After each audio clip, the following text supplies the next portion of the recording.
La complexité de la question de la sécurité alimentaire, le fait qu'elle se trouve au croisement de plusieurs politiques publiques.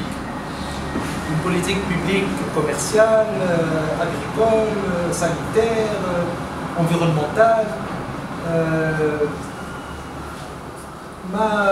Tout d'abord m'a convaincu de travailler sur cette problématique et ensuite m'a vraiment beaucoup intéressé, m'a beaucoup enrichi.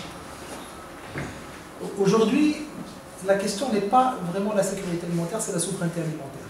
Et là, ma femme a encore plus de complexité parce que la distinction, l'exposé qui vient d'être donné l'a montré, la distinction entre sécurité alimentaire et souveraineté alimentaire n'est pas que conceptuelle, ce n'est pas que de la théorie, c'est aussi une distinction à la limite parfois dogmatique. Ce sont des prises de position politiques entre des courants politiques.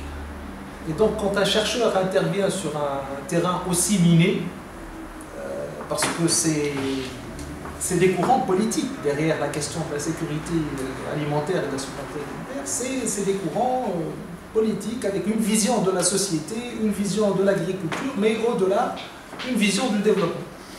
Et donc c'est aussi risqué. Et j'espère, dans ma présentation, ne pas trop, comment dirais-je, ne pas trop... te mouiller. Exactement. Mais avec les essayer de rester chercheur en apportant une analyse que j'essaie, une analyse objective de la chose. Donc, en guise d'introduction, bon, je vais présenter l'essentiel. Il y a énormément de choses à dire à propos aussi bien de la souveraineté que de la sécurité alimentaire et agricole. Donc, je vais aller à l'essentiel de mon papier. Le plan de ma présentation, je vais très rapidement parler de la situation agricole. Même si ce n'est pas que agricole, ce n'est pas, bon, tout le monde parle d'agriculture, mais c'est aussi l'écologie, c'est aussi le commerce international. J'aurais pu commencer par aperçu sur le commerce international. L'entrée aurait pu être une entrée de commerce international ou d'écologie également, parce que ce n'est pas qu'une question, c'est une question agricole, mais pas que agricole. C'est agricole, mais pas que agricole. Ensuite, les défis de droit à l'alimentation en Tunisie. Et dans un troisième moment, je réfléchirai à la sécurité alimentaire et la souveraineté alimentaire en Tunisie, donc avec une réflexion sur les préalables de la réconciliation entre sécurité et souveraineté, une réflexion sur les obstacles à la souveraineté alimentaire en Tunisie, et une réflexion sur les deux expériences qui me semblent être les plus intéressantes, en tout cas aujourd'hui en Tunisie, quand on parle de souveraineté alimentaire et de participation à la prise de décision. L'expérience de Jomna, bien sûr, mais aussi l'expérience de la planification participative, du plan participatif 2016-2020, où on a essayé de faire participer les populations locales à l'élaboration de stratégies, de politiques, etc. Et je vais rapidement parler de ces deux expériences qui relèvent de ce qu'on appelle une recherche de souveraineté alimentaire. Alors, l'agriculture tunisienne, très rapidement, de façon très schématique, deux grands points forts. C'est tout d'abord une agriculture qui a récupéré en quelque sorte son retard par rapport au reste du monde, comme le montre ce schéma. Vous voyez que la Tunisie, c'est l'indice de production vivrière, donc c'est en jaune.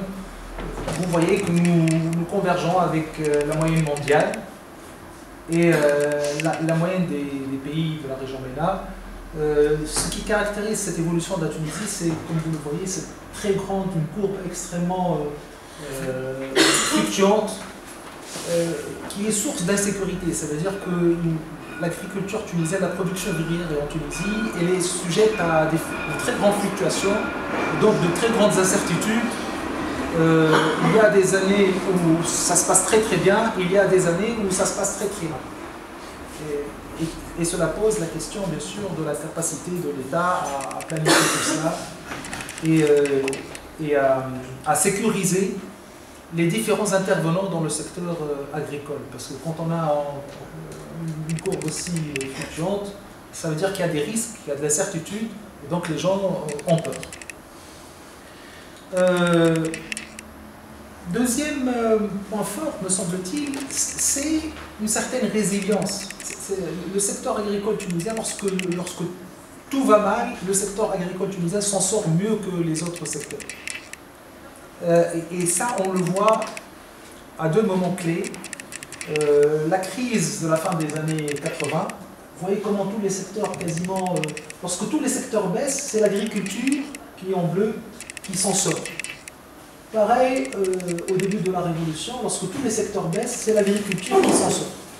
C'est un effet, on peut dire, contracyclique dans le langage des économistes, mais ça montre que lorsqu'il y a une crise, c'est le secteur agricole qui s'en sort mieux que les autres. Donc il y a une forme de résilience et qui amortit les chocs sur l'ensemble de l'économie. Et ça, c'est aussi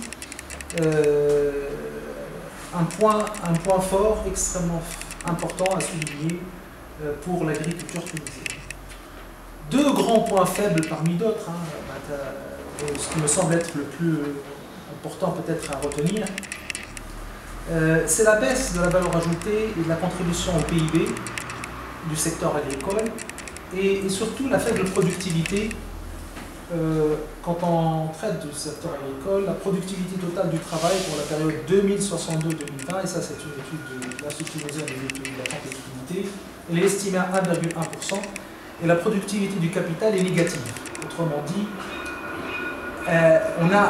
les investisseurs, grosso modo, n'ont pas vraiment intérêt à investir dans ce secteur, puisque la productivité du capital a été, sur une période longue, négative. Alors rapidement, l'évolution de la valeur ajoutée du secteur agricole, vous voyez qu'elle a été divisée par deux. Nous sommes partis de 18, quelque chose % dans les années 70 à 9,50, 9,5. La valeur ajoutée de l'agriculteur par travailleur, vous voyez comment la valeur ajoutée à l'agriculture par travailleur évolue dans le monde et comment elle stagne en Tunisie. Et c'est un indice, ça montre bien les problèmes de productivité et de valeur ajoutée au niveau du secteur agricole tunisien. Justement, en parlant de productivité, si on regarde un produit phare, le blé par exemple, le rendement le kilogramme par hectare, si on va pour un produit phare comme le blé en Tunisie, vous voyez que le rendement de la Tunisie est un des plus faibles. On est plus faible que l'Afrique du Nord et le Moyen-Orient. Vous voyez, c'est en jaune. On est très très en deçà. Il y a une marge de progression énorme, ne serait-ce qu'au niveau du produit stratégique qui est le blé. Autre indicateur de productivité ou autre explication de la productivité, c'est la mécanisation. Vous voyez que là aussi, la Tunisie a un nombre de tracteurs par 100 km² de terre arable parmi les plus faibles. En tout cas, on est extrêmement loin aussi bien de la moyenne mondiale que par les gens là. Et ça explique probablement les tentatives de trouver des sources de financement pour mécaniser l'agriculture tunisienne. Alors tout cela conduit à une couverture de la balance alimentaire en dents de scie, elle aussi qui varie, mais qui reste extrêmement faible. Les résultats de 2016, il y a un léger, enfin 2015-2016, c'est surtout la question de l'huile d'olive qui réussit en 2015, qui réussit à équilibrer en quelque sorte la balance alimentaire. Mais sinon, la tendance, elle est nettement à un déficit de la balance alimentaire qui est relativement important. Tout cela, les tenants de la souveraineté alimentaire, ceux qui défendent l'approche de la souveraineté alimentaire vont me dire ça c'est du marché, ça c'est tout cela n'est pas bon, le diagnostic n'est pas bon. Et c'est vrai que ce que je présente là relève d'une approche en termes de sécurité alimentaire, de balance alimentaire, d'exportation, importation, productivité, etc. Et je vais revenir à cette question encore une fois, de sécurité et de souveraineté alimentaire. Alors dans mon papier, j'ai dégagé 14 grands défis du droit à l'alimentation en Tunisie. 14 grands défis, c'est beaucoup, mais effectivement, parce que c'est une question, encore une fois, extrêmement complexe et il y a énormément d'intervenants et d'aspects à prendre en considération. Le premier défi, c'est probablement la question de l'approche. Pourquoi la question de l'approche? Parce que l'idée de sécurité et de souveraineté, il faut savoir que ce sont des concepts mouvants, qu'il n'y a pas une définition, même si Via Campesina c'est l'autorité de référence en matière de souveraineté alimentaire, mais quand vous prenez les revues scientifiques, je parle des revues scientifiques, alors, en la matière, chacun y va de sa définition, les concepts changent, évoluent, aussi bien pour la sécurité que la souveraineté. Donc il y a une dynamique au niveau de la recherche, ce qui est normal, la recherche évolue, et la question de l'approche me semble être un premier défi à relever lorsqu'il s'agit de droit à l'alimentation en Tunisie, parce que cela va influencer les politiques publiques qui seraient mises en place. La façon de concevoir le droit à l'alimentation, de concevoir la sécurité ou la souveraineté alimentaire influencera les politiques publiques mises en place dans ce domaine. Bien sûr, la question de l'eau et de la gestion des ressources en eau, ça c'est un défi très important sur lequel je vais passer assez rapidement. La question des terres et des sols agricoles, la question des changements climatiques, la question de la biodiversité et de la biosécurité du patrimoine génétique en Tunisie, la question des ressources humaines, des femmes, de la jeunesse et des ressources humaines agricoles, la question des climats des affaires, circuit de distribution et développement des agro-industries, la question du financement et de la sécurisation des activités agricoles, la question du commerce international et de l'ALECA, qui pose un problème aussi bien à la sécurité qu'à la souveraineté alimentaire nationale, la question des technologies de l'information, de la recherche scientifique et de la nouvelle agriculture, la pauvreté, les disparités régionales et les transferts sociaux, protection du consommateur au contrôle de la santé, tradition et coutume de consommation, et enfin la question de la gouvernance et de la souveraineté alimentaire. Donc 14, je dirais, chapitres,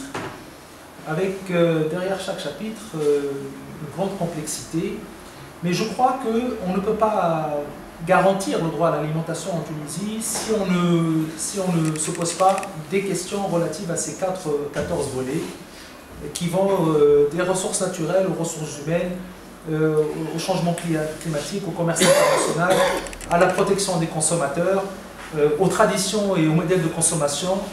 Cela a été dit, c'est aussi une question extrêmement importante, les modèles de consommation dans un pays donné. Et enfin, la question de la gouvernance et de la souveraineté alimentaire. Donc, rapidement, deux mots sur cette opposition. Je disais que le premier défi, c'est de réfléchir à l'opposition ou à la complémentarité de la question de la sécurité et de la souveraineté alimentaire. Ça, c'est un schéma qui reprend un peu les logiques. Vous avez la souveraineté alimentaire comme la sécurité alimentaire dans la littérature. Les deux cherchent l'objectif, c'est le droit à l'alimentation. Sauf que les chemins pour arriver au droit de l'alimentation ne sont pas exactement les mêmes. Du côté de la sécurité alimentaire, le problème c'est les besoins humains, c'est l'adhésion aux politiques publiques, c'est la globalisation, la compétitivité, les marchés, le secteur privé. Du côté de la souveraineté alimentaire, la question ce n'est pas la question des besoins humains, mais c'est des droits de l'homme, de l'autonomie des populations plutôt que l'adhésion des politiques publiques, des territoires plutôt que de la globalisation, de la démocratie plutôt que la compétitivité, de l'intervention de l'État plutôt que le marché, et du rôle de la société civile. Comme cela a été dit, la sécurité alimentaire repose sur 4 piliers: disponibilité, l'accès, stabilité et utilisation. Par contre, la souveraineté alimentaire repose sur 6 piliers: l'accent sur la nourriture pour les gens, la valorisation, etc. Donc, sécurité alimentaire et souveraineté alimentaire, les deux renvoient à une sécurité agricole et à une souveraineté agricole. S'agissant de la sécurité alimentaire, c'est le résultat de choix politiques et économiques. S'agissant de souveraineté alimentaire, c'est le résultat d'un mouvement, deux mouvements collectifs, politiques et civiques. Alors, l'hypothèse, mon hypothèse, en tout cas, c'est ce que j'ai essayé de faire dans mon papier, c'est que la sécurité agricole et la souveraineté agricole interagissent, il y a une interaction entre les deux. On ne peut pas développer la sécurité agricole sans la souveraineté agricole et on ne peut pas développer la souveraineté agricole sans la sécurité agricole. Ce positionnement-là n'est pas accepté, et je vais y revenir, n'est pas accepté par les militants. Les militants de la souveraineté agricole, pour eux, on ne peut pas parler on ne doit pas parler de sécurité agricole. Les militants de la sécurité agricole, pour eux, on ne peut pas, je vais le dire tout à l'heure, pour eux, ceux qui défendent la sécurité agricole vont penser que les souverainistes, c'est des utopistes. Ceux qui défendent la souveraineté alimentaire vont penser que les sécuritaristes, c'est des dogmatiques. Donc d'un côté, on va vous dire c'est une idéologie néolibérale, de l'autre, on va vous dire c'est une utopie d'un monde sans marché. Moi, je ne suis je ne suis pas un militant de la souveraineté agricole, je ne suis pas un militant de la sécurité agricole, j'essaie de réfléchir sur comment, d'un point de vue théorique, on peut construire, et est-ce qu'on peut construire une interaction, une complémentarité entre sécurité agricole et souveraineté agricole, et je pense que, effectivement, les deux vont ensemble, et c'est ce que je vais essayer de démontrer dans mon papier. Donc, ça, c'est pour moi, premier préalable, premier défi, c'est concilier, ne pas être dogmatique en quelque sorte. Premier défi, pour moi, c'est ne pas dire que la souveraineté alimentaire implique de se passer de la sécurité alimentaire et ne pas penser que l'on peut avoir réalisé une sécurité alimentaire sans souveraineté alimentaire. Alors rapidement, le défi de l'eau, je pense que dans la salle, vous connaissez cette courbe qui montre l'évolution de nos ressources en eau. Vous savez très bien que la Tunisie aujourd'hui, que nous devons absolument inventer des solutions pour la gestion des ressources en eau, puisque vous voyez, aujourd'hui nous sommes à un peu moins de 400 mètres cubes d'eau. On est en deçà du seuil de pauvreté hydrique et si rien ne change, nous allons vers 150 mètres cubes d'eau par habitant, ce qui fait que la Tunisie sera en situation de quasi-sécheresse. Alors, en plus, la question de l'eau, c'est de fortes inégalités régionales. C'est aussi une salinisation, une qualité de l'eau qui est en train de se détériorer, non seulement une quantité d'eau en moins, mais une qualité d'eau en moins. C'est aussi de très grands gaspillages, puisque, par exemple, Amar Hossein estime à 27% le gaspillage au niveau des ressources de la Sonnette et 40% au niveau des ressources de transfert en eau d'irrigation, donc il y a beaucoup de gaspillage. Et ce gaspillage est aussi quelque part encouragé, ça c'est des chiffres officiels sur le coût de production de l'eau et le prix de vente de l'eau potable